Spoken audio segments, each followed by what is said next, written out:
secara real daya beli itu sudah mulai merosot.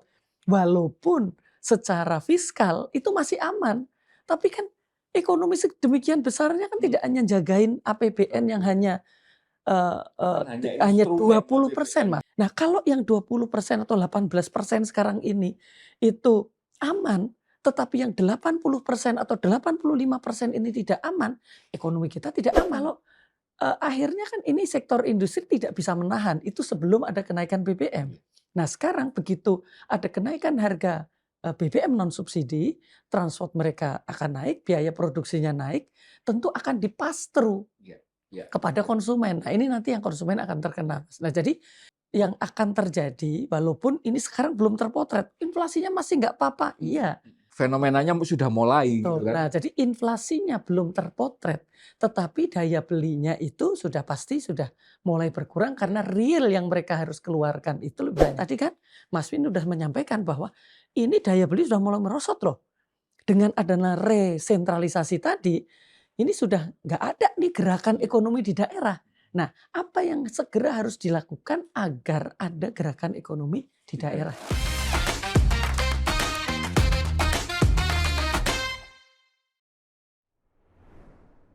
Salam Pancasila.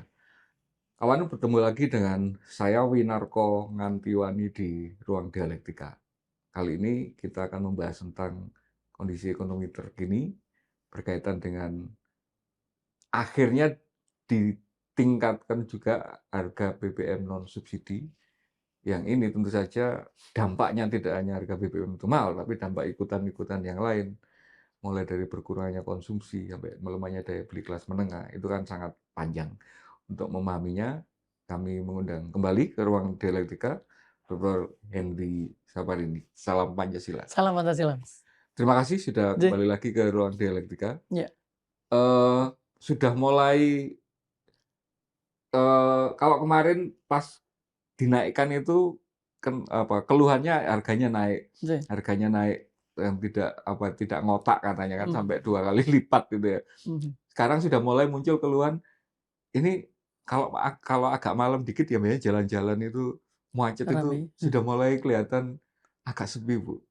Katanya orang sudah nggak lagi atau mengurangi biaya belanja untuk makan-makan, untuk nongkrong gitu karena kemudian dialihkan untuk. Seberapa besar sih dampaknya kebijakan untuk kenaikan BBM ini terhadap penurunan daya beli, terutama kelas menengah yang selama ini kita harapkan menjadi tulang punggung konsumsi gitu kan? Iya. Jadi sebenarnya kalau menurut saya apa yang terjadi sekarang ini bukan hanya semata karena kenaikan harga BBM non subsidi yang kemarin baru dinaikkan kan, baru beberapa hari. Tapi kita tahu bahwa kelas menengah itu kan memang sudah daya belinya sudah turun, itu sudah kita diskusikan sudah panjang. Jadi jumlahnya juga menurun kan? Jumlahnya kelas menengahnya sudah berkurang, spending mereka juga mulai berkurang tentu saja. Nah, jadi ini tentu akan menambah. Apapun kenaikan harga pasti akan menurunkan daya beli, pasti kan Mas ya. Nah, jadi kalau sekarang ini terjadi kenaikan harga BBM non subsidi, memang yang akan terkena pertama kali itu adalah kelas menengah dan industri. Nah, tetapi ini kan tidak akan berhenti di situ. Bahwa akan beda dampaknya kepada ekonomi, makroekonomi kalau dinaikkan juga yang subsidi. Kalau subsidi itu kan direct gitu ya, karena memang langsung dampaknya itu efek dominonya itu besar. Nah, sekarang ini karena yang non subsidi dulu, ini sebenarnya seperti 2022. Dulu itu juga non subsidi dulu, tapi akhirnya itu waktu krisis Ukraina itu ya awal. Ya, habis itu tiba-tiba yang subsidi non subsidi pindah ke subsidi, akhirnya yang subsidi membengkak juga, dinaikkan juga. Nah, jadi artinya ini kan ada dua. Jadi pertama ini adalah dari yang kelas menengah spendingnya itu akan berkurang atau daya belinya ya. Yang kedua adalah industri. Nah, industri itu Iya, gimana dampaknya ke industri itu gimana? Ini kan yang nggak banyak diomongkan. Betul. Nah, kalau industri kita tahu bahwa LNG-nya itu kan juga sudah naik. Nah, jadi kalau dia transportasinya naik dan dari sisi inflasi sebenarnya sudah kita lihat dari awal tahun itu inflation dari sisi produksi itu lebih tinggi dibanding consumption inflation. Nah, jadi kalau akhirnya kan ini sektor industri tidak bisa menahan itu sebelum ada kenaikan BBM. Iya. Nah, sekarang begitu ada kenaikan harga BBM non subsidi, transport mereka akan naik, biaya produksinya naik, tentu akan di-pass through Iya, iya. kepada konsumen. Nah, ini nanti yang konsumen akan terkena. Nah, jadi itu yang akan terjadi walaupun ini sekarang belum terpotret. Inflasinya masih nggak apa-apa. Iya. Fenomenanya sudah mulai gitu Betul. kan. Nah, jadi inflasinya belum terpotret, tetapi daya belinya itu sudah pasti sudah mulai berkurang Iya. karena real yang mereka harus keluarkan itu lebih banyak. Nah, kalau kita lihat berapa sih sebenarnya dari struktur spendingnya rumah tangga ini untuk energi, memang untuk kelas menengah itu lebih tinggi ya, antara 8,5% dari total belanja mereka. Kalau kelas bawah atau kelompok miskin, itu kan mungkin cuma 6, sekian. Tapi kan dengan keranjang yang berbeda. Lebih besar Nah, keranjangnya ya. ini nanti kalau kita lihat, kalau ternyata juga nilai tukar rupiahnya itu juga melemah, maka ini juga kepada masyarakat kan akan berdampak juga. Kayaknya bukan kalau deh sekarang kayaknya sudah menembus 17.000 sudah berapa hari kan Nah, ini jadi kan. ini kan artinya kita itu dari sisi ekspor mungkin meningkat karena nilai tukarnya melemah rupiahnya. Tetapi dari sisi yang kita impor itu kan jauh lebih banyak, artinya terutama makanan. Dengan nilai tukarnya yang melemah dan harga internasional itu yang naik, itu pasti nanti akan mendorong inflasi. Dan ini mungkin ini kali kesekiannya, Mas. Saya berharap bahwa BPS itu bisa memotret inflasi tergantung kelompok rumah tangga. Karena kalau yang dilaporkan selama ini kan inflasi umum. Keseluruhan ya. Mencampurkan antara kelompok kaya dengan kelompok miskin. Apa pentingnya untuk memisah kelompok-kelompok Nah, apa penting, konsumsi tadi? karena kalau inflasi yang terjadi itu adalah inflasi pangan. Kalau pangan itu keranjangnya orang miskin itu untuk pangan 74%. Tapi kalau kelompok kaya mungkin untuk Kecil pangan sekali ya. itu kecil. Nah, jadi kalau digabungkan nggak bisa motret. Kalau kelompok miskin dia hanya inflasinya cuman di bawah 3%. Iya, iya, iya. 3% mah dari nasi bungkus 15.000 menjadi kalau naik cuma 3% kan cuma berapa, Mas? Iya. Nah, tapi ini kan enggak, karena dia keranjangnya itu adalah keranjang untuk makanan Bisa jadi puluhan persen gitu kan. Nah, itu. Nah, karena kalau pemerintah kemudian diberikan masukan yang sesuai dengan karakteristik setiap kelompok keluarga tadi, itu akan kebijakannya akan mendasarkan pada itu. Tapi kalau hanya mendasarkan, udahlah inflasinya masih di bawah 3% kok. Gitu seolah-olah dampak dari kenaikan harga BBM itu tidak ada. Padahal berbeda-beda di antara kelompok rumah tangga. Iya, iya. Problemnya berbeda, ukurannya berbeda gitu. Lanjut. Ada lagi yang efek kemarin itu kenaikan, yang ini juga sudah sekarang mulai kerasa ya. Harga aftur untuk bahan bakar pesawat itu. Tiket domestik kita sebelum kejadian ini pun sudah dinilai overpriced karena kemudian orang sering mengeluhkan bahkan lebih murah transit di Singapura atau di Kuala Lumpur ketika mau ke Medan dari Jakarta gitu. Per hari ini itu sudah rute-rute domestik yang biasanya itu rame gitu Jakarta Surabaya itu kenaikannya sudah sampai 2,5 kali lipat gitu dari harga normalnya. Dampaknya apa nanti kalau misalnya air travel ini juga harganya meningkat drastis? Jadi ini yang transportasi, kenapa kenaikan harga BBM di Indonesia itu kemudian dampaknya menjadi sangat luas, Mas. Kalau tentang aftur, banyak negara memang juga sudah meng-cancel beberapa flight mereka karena kenaikan yang sangat tinggi gitu.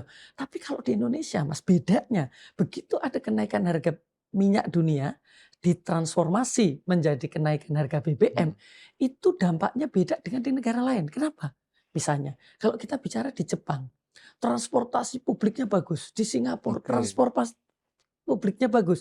Kenaikan harga minyak tadi itu bisa direduksi karena biaya untuk transportasi orang maupun barang itu dijaga oleh pemerintah. Nah, kalau di kita mana ada banyak pilihan, ada karena kenyamanannya. dijaga, Mas. Dijaga. Jadi misalnya kita di Jepang sekarang ini ke SPBU harga BBM itu mau yang RON berapapun naik semua sesuai harga internasional.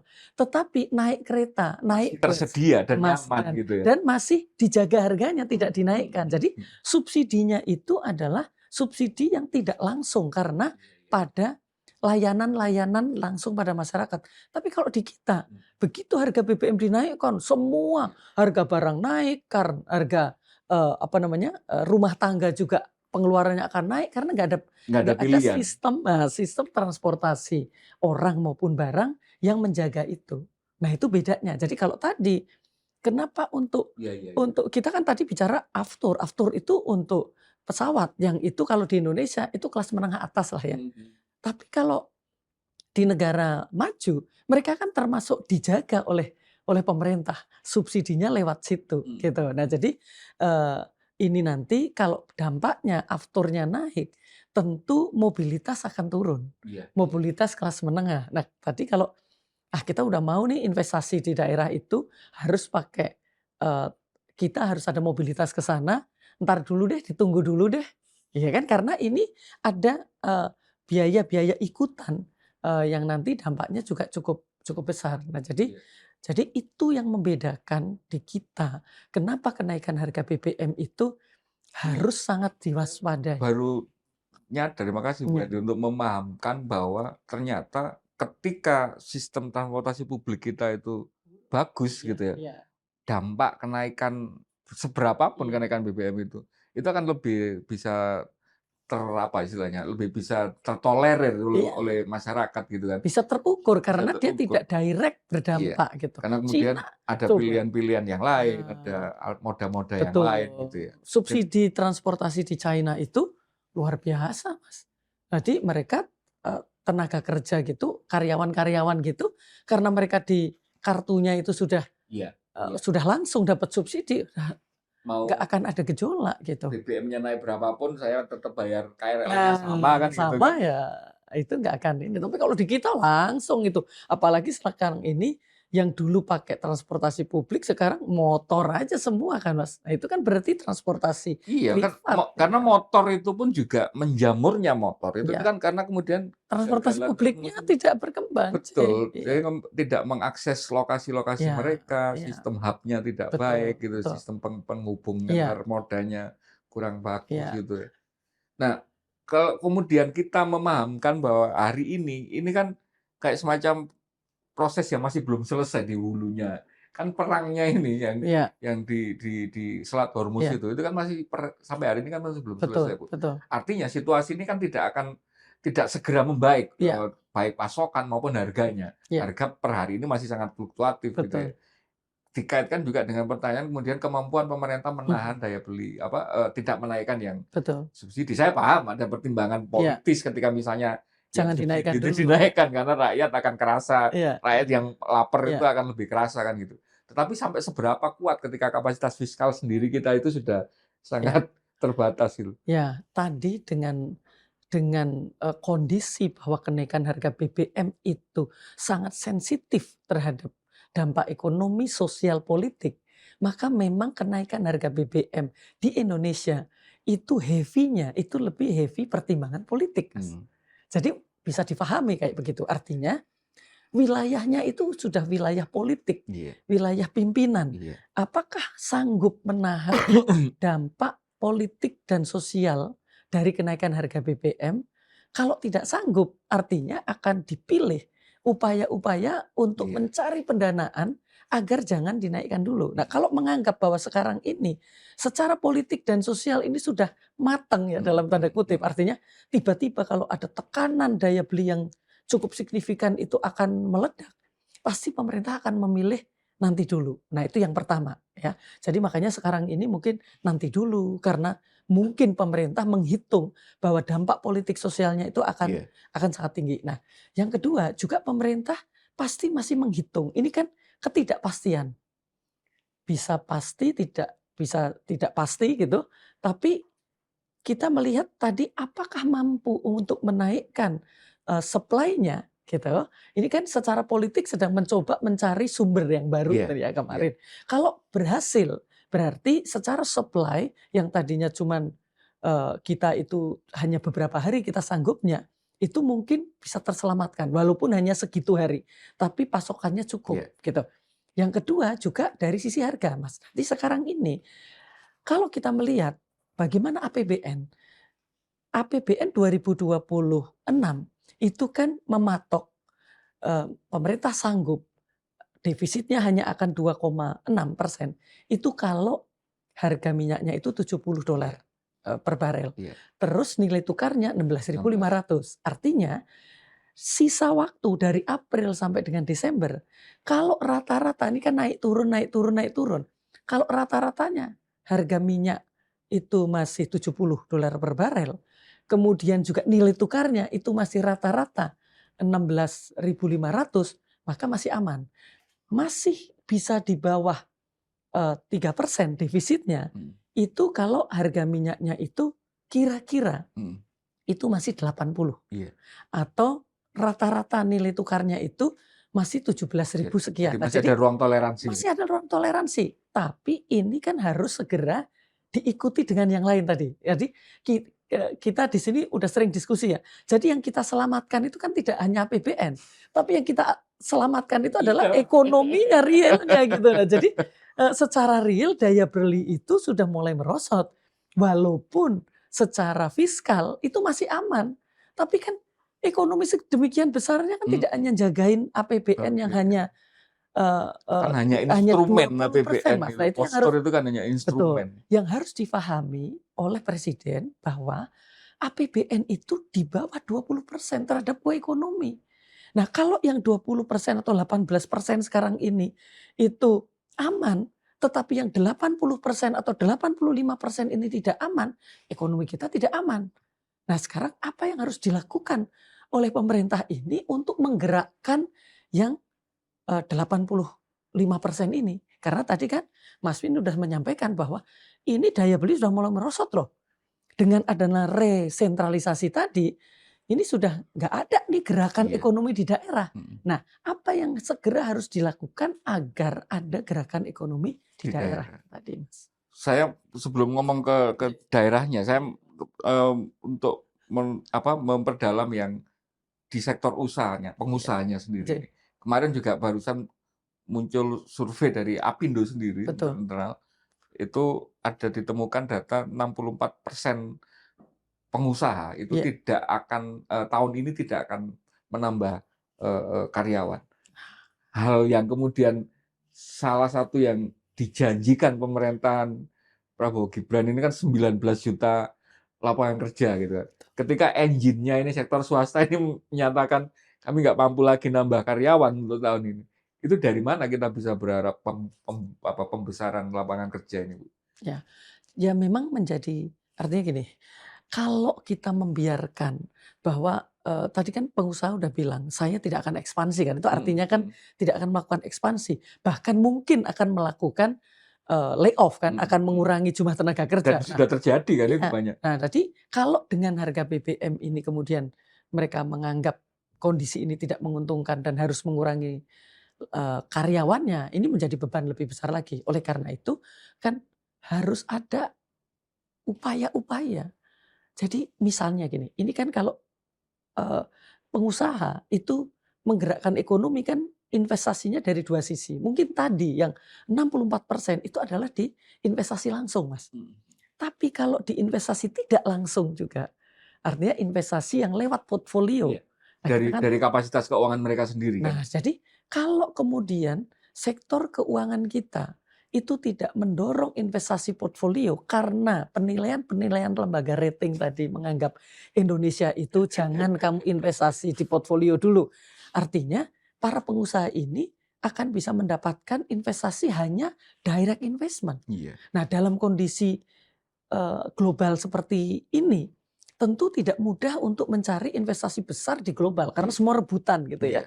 Kalau portfolio tidak, terus kemudian direct investment juga tidak, ini akan menyulitkan pemerintah untuk bagaimana menahan agar tidak ada gejolak karena tetap akan ada lapangan pekerjaan. Nah, jadi harus difikirkan cara-cara lain, Mas. Jadi saya rasa sekarang ini Indonesia itu kan marketnya masih cukup besar ya. Artinya Iya, iya. kalau mendorong investasi-investasi kelas menengah kecil, ini yang belum dilakukan, Mas. Karena fokus dari pemerintah, walau kemarin yang Pak Jokowi atau sekarang Pak Prabowo, itu masih investasi giant, investasi-investasi besar. Tapi investasi menengah yang bisa menggerakkan ekonomi-ekonomi daerah, Iya, kan belum, Mas. iya. Nah, jadi harus disiapkan insentif apa agar ada investasi di daerah-daerah, karena daerah ini penting banget pada saat resentralisasi, tidak ada gerakan di daerah, apa namanya, transfer ke daerah TKD-nya berkurang, PAD tidak ada, bahkan TAD juga ikut untuk membayari Iya, iya, tenaga-tenaga iya. honorer gitu, Mas. Jadi kan ini harus ada inisiatif-inisiatif baru dan saya rasa Iya, akan ngeri ya. ada, Mas, akan ada itu. Nah, siapa yang akan merencanakan bahwa di daerah semestinya ini akan ada FDI, Foreign Direct Investment, yang kelasnya itu menengah. Nah, ini yang belum disentuh Iya, iya. selama ini. Saya baru nyadar juga bahwa ternyata dampaknya efisiensi dan pengurangan TKD ke daerah itu kemudian tidak hanya kapasitas daerah bayar pegawainya kan gitu, tapi kemudian kemampuan daerah menggerakkan ekonomi Ada, lokal itu juga akhirnya nggak semakin ada. ini ya. Karena PAD-nya pun tersedot di situ. Iya, Nah, artinya kan ini harus ada swasta. Apakah swasta domestik atau swasta asing. Sekarang ini yang bergerak investasi di daerah-daerah itu hanya investasi yang related dengan program pemerintah. Apakah oke, itu koperasi, oke. desa, ataukah itu MPG. MBG. Nah, tapi yang lain kan tidak, Mas. Mhm. Nah, jadi harus difikirkan bagaimana ada investasi-investasi di daerah yang itu investasinya itu bisa asing, bisa domestik. Misalnya nih, Mas, daerah ini kan tetap butuh sekarang ini impor bahan untuk keperluan industri. Mhm. Nah, artinya ada domestic market dong ya, Nggih. selain yang eee, market-market yang global. Yang domestic market aja dulu, itu bagi masyarakat sekarang ini spending untuk wisata itu tetap ada dalam kondisi seperti ini. Kenapa nggak dimulai bagaimana mendorong investasi-investasi di sektor pariwisata yang itu kelasnya menengah. Nah, ini kan ada, Mas, Iya, bisa dihitung. iya. Nah, daerah-daerah itu bisa mendorong, dimudahkan untuk investasinya itu karena nanti, apa namanya, dampak efek domino dari investasi, eee eee, apa namanya, pariwisata itu besar ke Iya, iya. industri manufaktur. Nah, jadi itu yang siapa yang mikirin itu loh, Mas, sekarang ini. Jadi jangan hanya bicara tentang dampak terhadap APBN, dampak ini tetap aja harus ada yang digerakkan ekonominya. Menteri wisatanya kemarin diundang DPR juga kapasitasnya seperti itu ya. Nggak ada membayangkan apa, memikirkan ini sebagai sebuah apa ya, pengungkit ya wisata Ya, di daerah ya kapasitas. Saya sadar sekali karena kemudian saya ya. dari daerah apa yang wisatanya sangat kuat gitu di Malang Saya gitu kan. dapat info tuh, Mas. Jadi sekarang FDI kelas menengah yang ingin investasi di pertanian itu banyak loh. Karena mereka ingin berinvestasi agar nanti bagian dari hasilnya itu ke mereka. Iya, iya, Misalnya beras, iya, Mas. iya. Jadi investor-investor asing yang ingin investasi di Indonesia, tetapi nanti berasnya untuk mereka, itu juga banyak. Nah, gimana pemerintah untuk menjagain itu? Nah, ini kan juga urusannya kedaulatan juga nih, Mas, kalau misalnya ya para Menarik, petani menarik. mau Berarti kesadaran hari ini kesadaran tentang apa, pentingnya energi, pentingnya pangan, pangan iya, itu juga betul mendorong ke betul sana ya ininya. betul Nah, betul. pertanyaannya kemudian sejauh ini yang kami lihat pemerintah katakanlah motornya adalah Menteri Keuangan gitu, Iya, terus, ada juga kemudian Menko Perekonomian di iya sana. iya, Ada nggak sih respon yang sudah ditunjukkan terutama setelah apa, kelihatan krisis iya, apa, BBM kemarin itu kita nggak bisa nahan gitu. Kelihatan nggak sih langkah-langkah ke sananya itu? Katakanlah dulu itu iya. Pak Harto itu punya ketika situasi krisis ada paket-paket kebijakan apa gitu kan, Pak To, Pak No, apa gitu ya, paket Oktober, paket November yang kemudian itu secara desain sistem itu memang meningkatkan ekonomi gitu. Ada nggak sejauh ini, Bu? Sekarang, kalau sedang digodok saya nggak tahu, Iya. mungkin Mas Win bisa mengundang mereka ke sini ya, untuk Sudah menjelaskan. beberapa kali nggak pernah ada yang respon Nah, dari pemerintah. tapi kan kalau kita dari luar ya, yang baru ada paketnya, respon kebijakannya, itu baru hanya kenaikan harga minyak dan itu dari sisi demand-nya. Oke. Nah, jadi artinya Cari tolong WFH pasokan. Ya gitu, ya ya ya. tolong Ya WFH-nya ya ya ditambah, ya. tolong, jangan pergi-pergi dulu gitu. Nah itu kan dari sisi konsumsi, tapi dari sisi supply-nya kan ini baru nyari-nyari gitu kan Mas, dari Katanya nyari-nyari. mau apa, pakai B40, B50 itu Nah, ya? jadi ini tapi kan realnya itu siapa yang akan diikutkan di dalam program-program itu tadi, ya Kak. Apakah juga akan ada gerakan-gerakan tadi investasi menengah yang akan mengajak para petani-petani CPO untuk ikut dalam program tadi. Kalau petani itu kan mau aja Mas, asal memang ada benefit yang Iya iya. didapatkan gitu. Nah, yang program-program rencana-rencana real itu, saya rasa itu belum kelihatan. Tapi baru program-program tadi itu dengan, eee eee, apa namanya, pelaku-pelaku besar, ya, perkebunan-perkebunan besar, tapi belum ada inisiatif, Iya "Oh ya wis nek iya. ngono kita ini aja deh," apa namanya, dengan para petani. Nah itu yang belum saya rasa, Jadi Mas. sebuah gerakan masif nasional gitu ya untuk Iya, kemudian dan itu iya akan ada hope Mas, di kelompok bawah. iya, Kalau itu itu kan persis itu. optimisme kan sekarang. Kelas kelas menengah itu sekarang ngerasa Nah, kayak masih mereka itu ada kayak ini, ya saya paham lah apa, jadi kesannya lucu ketika kelas menengah mengeluh iri dengan kelas bawah karena kemudian mereka masih ada bantalan kan gitu iya kan iya kalau iya. kalau kelas apa, masyarakat ekonomi bawah karena kemudian ketika ini ada subsidi, Iya, ada apa, bantuan keuangan kan iya, gitu. Kelas menengah ini kan harusnya ya hope itu tadi kan, iya, harus ada sebuah bisnis yang mereka bisa masuk, iya, sehingga mereka tidak dikasih pemerintah, mhm, tetapi mereka dikasih kesempatan oleh pemerintah untuk menaikkan pendapatan. Nah, kalau itu terjadi, maka kenaikan harga BBM atau kenaikan harga-harga lain, akibat, sekarang ini inflasi yang naik itu, mereka bisa eee dikurangi dampaknya terhadap daya beli mereka karena ada ruang peningkatan pendapatan. Nah, ini kalau mereka tidak dikasih ruang untuk menaikkan pendapatan, ya nggak bisa, Mas. Nah, yang saya khawatirkan kemudian pemerintah itu sudah merasa memiliki dan ini saya menyimpulkan dari berbagai gitu ya. kesempatan ketika presiden pidato, sudah memiliki engine untuk kemudian menggerakkan ini. Ya program-program unggulannya itu, Ya, yang KDMP, yang MBG. Di daya apa, di persepsi saya ya menangkap pesannya atau pidato-pidatonya presiden. Presiden itu membayangkan MBG itu sebuah off taker duit 1,7 triliun per hari, yang itu berada di desa. Yang kemudian itu membutuhkan apa, bahan pokok, ya. membutuhkan tenaga kerja, membutuhkan yang itu kemudian semua ekonominya itu kembali ke desa gitu. Tapi kan realitasnya kemudian nggak sesederhana itu kan. Karena ada pengelolaan itu ternyata bukan punyanya desa. Stasiun-stasiun itu ada yang punyanya polisi, ada yang punyanya pengusaha, ada yang punyanya kader partai gitu kan. Ya, Terus bahan baku pun juga nggak ya, sesederhana bahwa itu diambil dari petani gitu. Dari apa, dari korporasi, ya, dari grosir kan gitu. ya. Nah, untuk kemudian memberi semacam benefit secara langsung, karena saya berpandangan begini loh, pemerintah itu sampai sekarang merasa ketika kita mengkritik Ya, sebuah program, itu seolah-olah kemudian ya apa, nggak setuju dengan program itu harus dibatalkan. Jangan-jangan kan hanya butuh perbaikan. betul. Mungkin nggak sih sebenarnya ada bisa diperbaiki dari tata kelolanya Ya, KDMP dan MBG ini sehingga ya. manfaat ekonominya untuk mengungkit ekonomi di bawah itu bisa dilaksanakan, Bu. Nah, menurut saya ini timing-nya, Mas. Dalam kondisi APBN itu juga punya tekanan yang cukup besar, revisi evaluasi terhadap program-program yang tadi, prioritasnya presiden, Iya. itu sekaligus untuk dilakukan evaluasi. Jadi, kalau misalnya ini kan tidak berdampak langsung.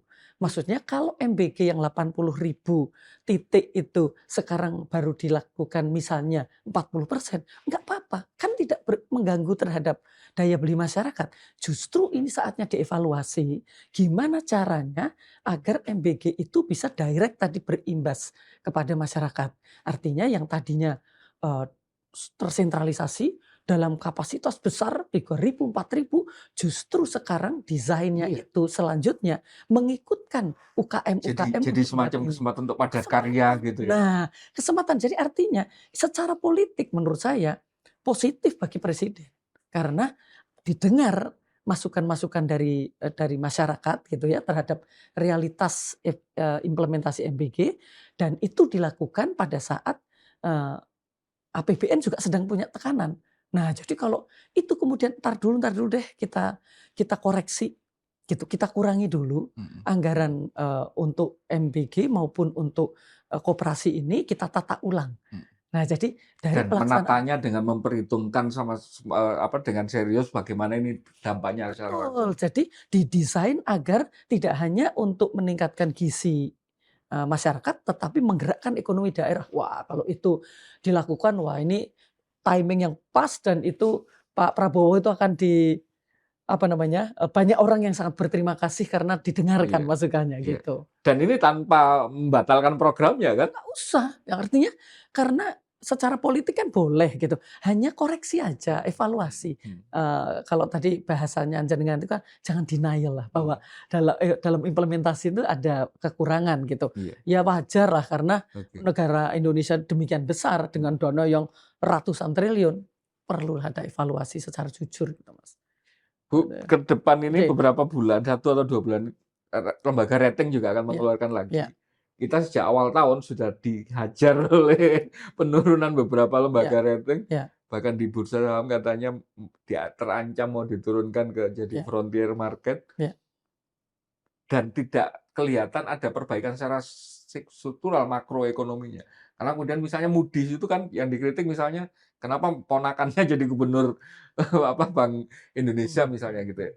Dengan tidak adanya perbaikan ini, kira-kira ke depan ini, yang akan muncul rating-rating berikutnya S&P, Fitch itu bakal proyeksinya ke Indonesia gimana? Ya, jadi seperti tadi disampaikan Mas Vin tadi, bahwa ini pemerintah, presiden harus sadar bahwa kita tidak bisa mengandalkan dari program-program pemerintah. Ya karena balik lagi, sekarang ini dampaknya terhadap ekonomi, terhadap ekonomi itu cuma 15-20%. Iya. Jadi artinya kalau kita kembali lagi, apakah penilaian dari lembaga-lembaga rating itu penting atau tidak? Penting. Jadi itu penting sekali untuk kita jaga. Jadi apa yang menurut mereka itu harus dikoreksi, ya harus kita koreksi. Karena merekalah yang akan memberikan itu sinyal lampu hijau, lampu kuning atau lampu merah untuk orang berinvestasi di Indonesia. Baik itu investasi secara portfolio lewat sektor keuangan atau investasi langsung. Nah, jadi menurut saya ini menjadi prioritas. Iya. Ya, jadi prioritas. Jadi tadi satu adalah menjaga agar fiskal kita itu masih tetap terjaga, tetap disiplin. Yang kedua moneter kita. Tapi yang tidak kalah penting tadi itu manajemen kebijakan pemerintah, tata kelola pemerintahan ini ya memang harus diperbaiki. Iya. Kita Dan enggak harus bisa. diterima itu kan. Iya, ya, itulah sekarang ini sistem yang terjadi di global gitulah. Jadi masuk atau tidak masuk investasi itu memang juga salah satunya menggunakan Iya, indikator-indikator dari lembaga rating. iya. Nah, bahwa ini tadi ada inisiatif-inisiatif yang harus dilakukan lebih banyak untuk mendorong investasi di dalam negeri yang menengah kecil, yang itu sebenarnya bisa dilakukan oleh menteri, Menko-nya, dengan menteri keuangannya, dengan menteri koperasinya, dengan gimana ya caranya?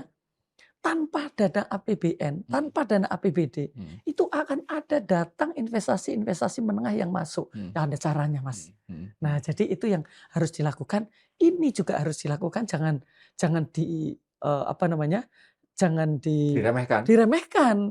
Karena memang itulah yang akan ngasih tiket gitu loh untuk kamu berinvestasi di Indonesia atau tidak, itu tiketnya Iya. juga sebagian dari mereka gitu. Jadi Selain tiket itu kan yang saya tahu katanya itu malah kalau tidak pakai itu, katanya kalau misalnya ada lembaga manajemen keuangan heeh, misalnya mau masuk ke Indonesia tanpa stempel itu mereka kalau ada apa-apa disalahkan katanya. hampir tidak ada sekarang ini, Mas. Pasti Tapi menggunakan kayak pasif-pasifan itu begitu. katanya harus pakai itu memang gitu. Betul, karena apa yang menjadi ukuran gitu kan. Nah, Mhm. jadi harus kita, ya jujur lah. Jadi sekarang ini sebenarnya kalau kita jujur Nah, melihat yang masalah makanya sebenarnya. ini kan karena penting karena kemudian itu kan mereka itu kan kerja pasti dengan profesional. Nggih. Karena mau nggak mau kita harus mengakui bahwa BPS itu pernah bermasalah kan ketika tahun kemarin melaporkan yang itu kemudian ternyata datanya dianggap, tidak valid dan sebagainya. Atau mengolah lah data yang harusnya ini pemasukan ini apa dimasukkan sebagai investasi dan sebagainya itu ya. Nah, caranya gimana kemudian untuk membuat mereka lembaga yang benar-benar profesional ini apa istilahnya, ketika memotret data kita itu lagi-lagi nggak dalam tanda petik nggak ada tipu-tipu statistiknya gitu. Ya, jadi memang waktu itu kan memang, eee, prediksi gitu ya, ekspektasi dari banyak lembaga dalam luar negeri itu berbeda dengan BPS dan kemudian ada penjelasan dari BPS. Semestinya yang harus dilakukan oleh pemerintah itu membuka ini secara terbuka.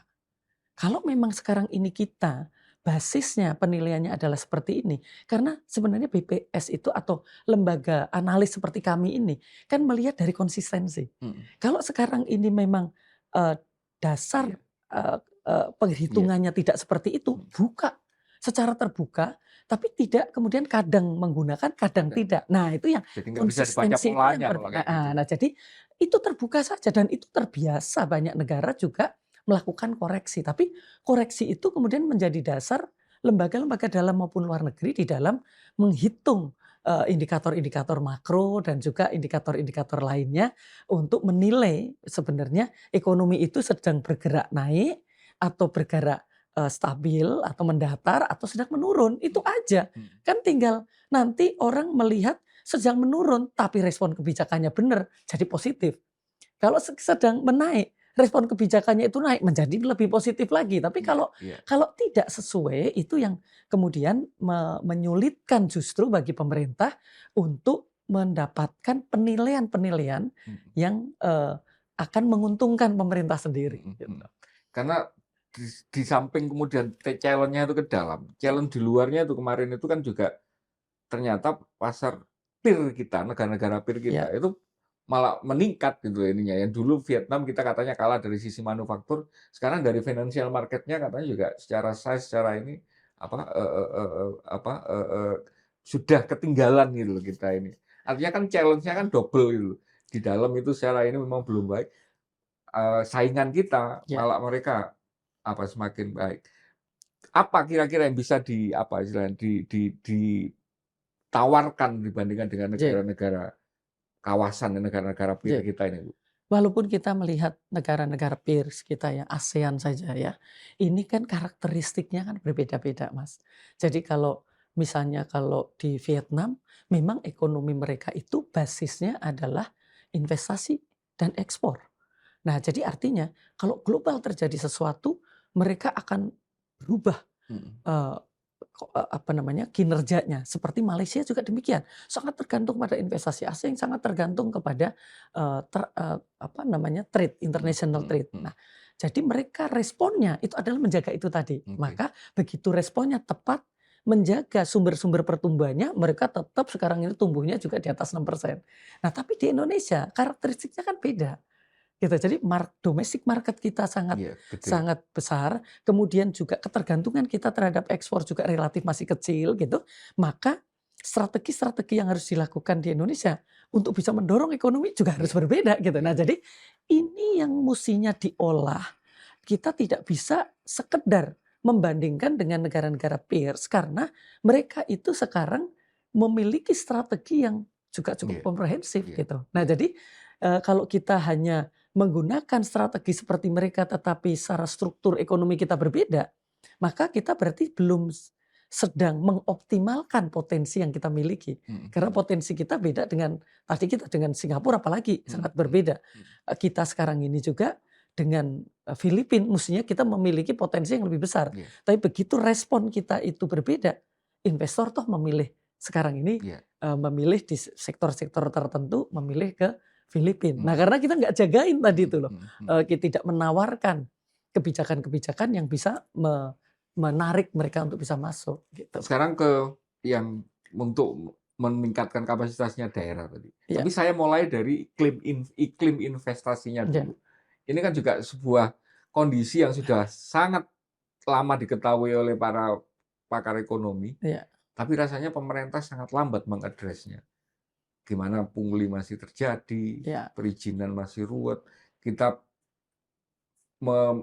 ketika pemerintah melahirkan Undang-Undang Cipta Kerja itu tuh kan korbannya dalam tanda petik ya, mulai dari regulasi sampai teman mahasiswa yang meninggal, itu kan begitu berat prosesnya. Tapi toh ternyata tidak menghasilkan ungkitan ekonomi apa-apa sejak tahun 2020, 2021 disahkan itu kan, sampai hari ini. Gimana sih cara untuk kemudian meningkatkan Iya, iklim investasi ini, Bu? betul. Jadi ini kan juga secara regulasi, secara kebijakan ini ada pertanyaan besar, Mas. Eee, Era Pak Jokowi itu sudah melakukan perubahan yang sangat besar dengan Undang-Undang Cipta Kerja. Nah, sekarang ini Pak Prabowo melakukan koreksi juga di sisi yang lain, yang mencoba segala sesuatu dengan Perpres atau dengan Inpres. Apa kabar dengan, Undang-Undang Cipta Kerja? Nah, ini kan untuk implementasi di daerah ini jadi akan mengikuti yang mana? Hmm. Mengikuti yang Oke. sudah dikoreksi Oke. oleh Pak Jokowi dengan luar biasa, atau mengikuti Inpres dan Perpres yang dilakukan oleh Pak Prabowo. Nah, ini urusan lain lagi. Ini sudah bukan urusan, di sisi kebijakan pilihan kebijakan ekonomi.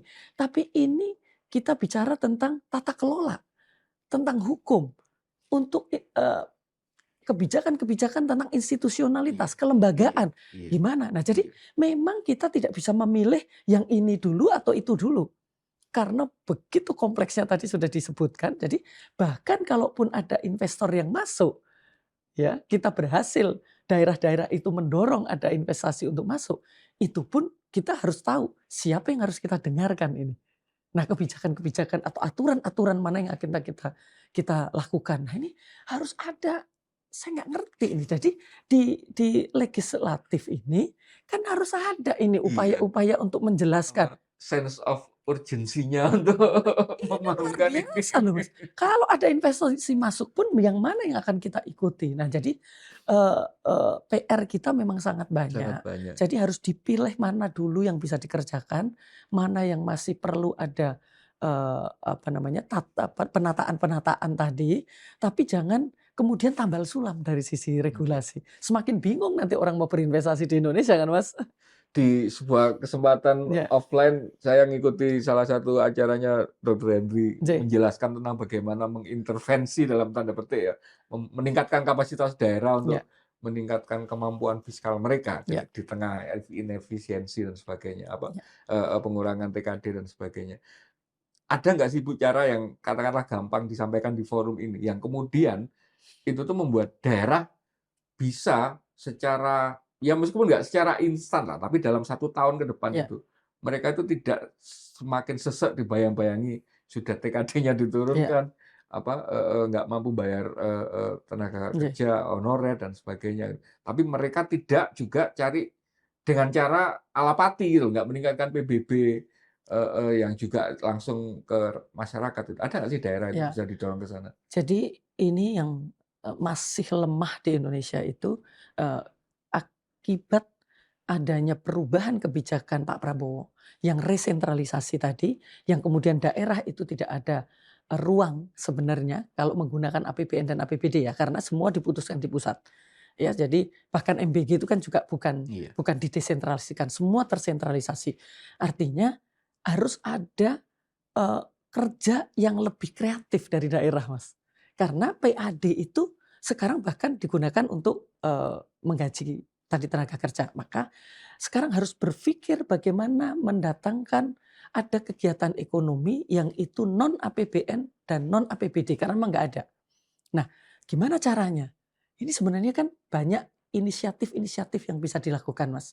Misalnya gimana? Misalnya gini, pada saat kita kemarin lebaran itu yang dicatat oleh BI, Mmm, itu kan berapa jumlah orang uang beredar. nggih. Artinya diaspora itu datang ke desa-desa tadi atau ke daerah-daerah tadi, berapa yang dibelanjakan di situ. Oke, Tapi kan itu belanja sesaat. iya, Nah, daerah harus kreatif.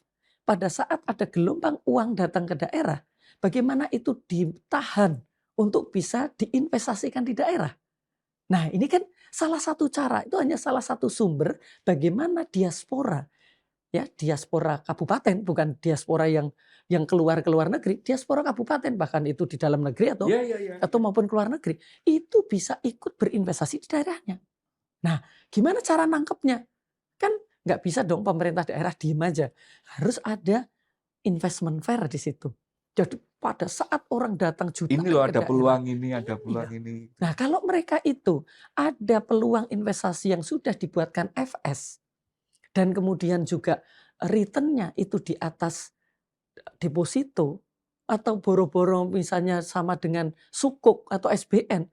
Nah, mereka dengan semangat membangun desanya, membangun saudara-saudaranya, ini kan bisa, Mas. Tapi kan diperlukan ada pendekatan baru dari daerah-daerah. Sekarang ini nggak bisa nunggu dong 5 tahun. Ini kira-kira kan Pak Prabowo akan seperti ini karena memang akan dipusatkan. Tidak bisa nunggu. Mari kita kreatif untuk melakukan itu, gitu, Mas. Bisa ya itu dilakukan ya? Pernah, ada yang pernah melakukan, Bu? Jadi bukan job fair loh ya ini ya? Apa investment fair ya? Investment fair, Mas. Dan saya pernah Dan menuliskan itu lu ini pernah? Maksudnya sesuatu yang jamak dilakukan di yang harus dilakukan, Mas. Karena dalam kondisi seperti ini tidak mudah, tapi harus dilakukan. Jadi kalau job fair itu kan ya yang butuh lapangan pekerjaan banyak, tapi perlu yang create job itu siapa? Gitu. Nah, kalau ini di daerah-daerah tadi saya sudah sampaikan di awal bahwa oke lah kita mulai dengan sektor pariwisata. Investasi 5 miliar, 10 miliar, atau 50 miliar itu dari para diaspora. Itu bisa kok, Mas. Kita banyak contohnya bahwa banyak investasi-investasi seperti itu dan Iya. orang daerah itu willing to pay untuk tiket masuk 10.000 kan Mang. Berani itu Mas bayar 10. Nah, jadi kalau return-nya jelas, orang kan akan bisa. Begitu nanti ada pariwisata, maka di situ akan yang jualan oleh-oleh, ada yang jualan banyak sekali. Akomodasi, transportasi. Nah, multiplier-nya akan banyak. Jadi walaupun itu kelas menengah atas kan mereka masih bisa spending. Wong spending mereka tumbuh 5% kok. Nah, mereka itu juga sekarang itu dengan adanya teknologi digital, mereka memerlukan untuk bisa selfie, untuk ada experience, ada apa. Nah, itulah. Kalau di daerah-daerah ada seperti itu kan baru dimulai dari pariwisata. Tapi kan bisa dimulai dari pertanian juga kalau Iya tadi contohnya apa anak-anak muda yang bertani terus sama berasnya buat investasi. banyak, Mas. Tapi Jadi kuncinya bahwa itu daerah yang memfasilitasi kan itu kan ya. nanti daerah itu jangan menunggu menterinya itu daerah disuruh apa enggak, diganti, dibalik. Daerah-daerah perlu dukungan kebijakan ini, saya akan minta menteri ini melakukan ini. Gitu, Mas. Jadi menteri itu malu dengan sendirinya Jadi, ketika dia telat dengan Pak kapasitasnya Menteri, daerah kira-kira gitu ya. kami akan membuat investasi di daerah untuk ini. Yang Butuh menghambat. perubahan regulasi. Nah, kita butuh kebijakan perdagangannya begini, kebijakan fiskalnya ini gitu. Jadi tidak bottlenecking-nya itu malah ini kan nanti jelas kan, jelas terfokus apa yang harus dikoreksi. Gitu. Rasanya kalau daerah mendengarkan sarannya Dr. Henry bisa langsung menghubungi KOR Indonesia. Konsepnya menurut saya sangat apa istilahnya? Sangat menarik untuk kemudian karena potensinya jelas ada, demand-nya juga jelas ada.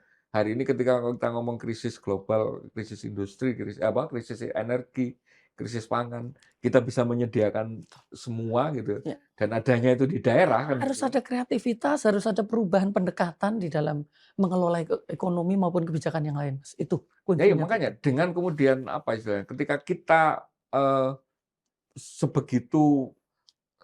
sebegitu terkungkung dengan di luar ada krisis Iran, di dalam tata kelolanya masih berantakan seperti ini. Itu kan seolah-olah kemudian peluang ekonomi dan sebagainya itu kan apa istilahnya? Jangan pesimis. Buntu itu. Karena kemarin bahkan ketika Menteri Keuangan menyatakan evaluasi terhadap memarkirkan dana BI di perbankan itu kan katanya ternyata bank itu sendiri disbursement loan-nya itu masih gede sekali gitu. Bank pun ternyata juga punya duit gede banget yang itu ketika mau ada kegiatan ekonomi di bawah itu bisa disalurkan kan gitu. Ya, jadi kan sebenarnya kita tidak hanya perlu dari sisi supply-nya, tapi juga didesain dari sisi demand-nya. Kalau demand-nya tidak dibangun tadi itu, ya supply-nya mau di-supply Iya, berapapun, iya, larinya iya. tidak kepada yang tadi itu yang kita Nggak harapkan. nggak tepat Iya. sasaran ya. Jadi nanti dari uang ke uang lagi Mas muternya. Gitu Dr. Mas. Henry, saya pikir sebuah insight yang sangat menarik untuk Cih, didengarkan matur nuwun. mudah-mudahan oleh para pengambil kebijakan, teman-teman kepala-kepala daerah ini misalnya gitu ya, untuk kemudian mencoba menerobos kebuntuan Iya. keterbatasan fiskal kita daerah, diharapkan untuk tiba-tiba dikembalikan ini kan nggak mungkin kan gitu kan. Cih. Tapi kan kita nggak mungkin diem juga Iya, gitu kan. iya, harus membangun harapan Harus membangun untuk harapan semuanya. gitu. Iya. Dan cara-cara yang jenengan sampaikan tadi, detailnya monggo silakan kontak Dr. Hendy Sapari ini di KOR Cih, cih. Indonesia. Saya pikir banyak banyak Insyaallah. ini ide-ide yang Iya. bisa diterapkan gitu. Cih, cih. Terima kasih banyak. Kita Makasih ketemu Mas. di ruang dialektika berikutnya, Bu. Insyaallah, insyaallah. Salam Matur nuwun. Pancasila. Salam Pancasila Mas. Kami yang Makasih. matur suwun. Nggih, makasih.